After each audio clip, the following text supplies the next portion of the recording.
Tisha B'Av, the 9th day of the Jewish month of Av, is a day of mourning for Jews. It commemorates the destruction of the first temple in 586 BCE by the Babylonians and the second temple by the Romans in 70 CE in Jerusalem. Following the destruction of the second temple, Jews were exiled from the land of Israel by the Romans and remained in exile until the Zionist movement brought Jews back to Israel in the late 19th century. It is traditional to fast on Tisha B'Av, as well as to refrain from other pleasurable activities and practices like wearing leather shoes and bathing. Tisha B'Av and the 3 weeks preceding it offer a dedicated time to mourn all tragedies, both in Jewish history and in conflicts throughout the world. During these 3 weeks, beginning with the fast of the 17th of Tammuz and culminating with the fast of Tisha B'Av, many Jews observe mourning practices that progressively intensify.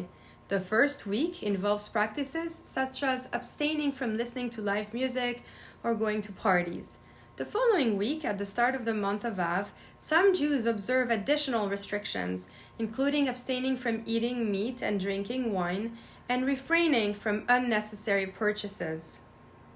The reason for this progression is that it can be challenging to tune into communal grief on a visceral level, especially for tragedies that happened so many centuries ago.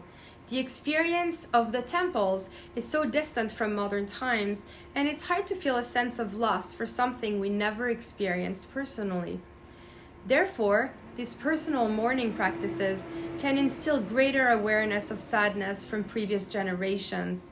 We recognize intergenerational trauma, as well as the many tragedies in our current times that we witness, lament, and grieve. It's important to remember, though, that we are not meant to mourn to this degree for the rest of the year. Rather, Tisha B'Av is followed by 7 weeks of comfort, focusing on relief and healing as we move towards Rosh Hashanah, the Jewish New Year.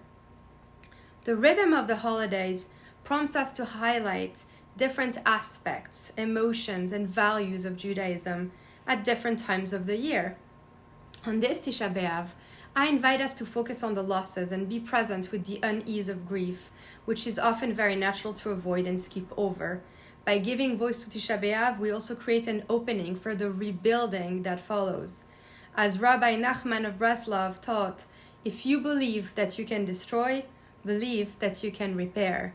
I wish you a meaningful Tisha B'Av and blessings for collective comfort, rebuilding, and healing.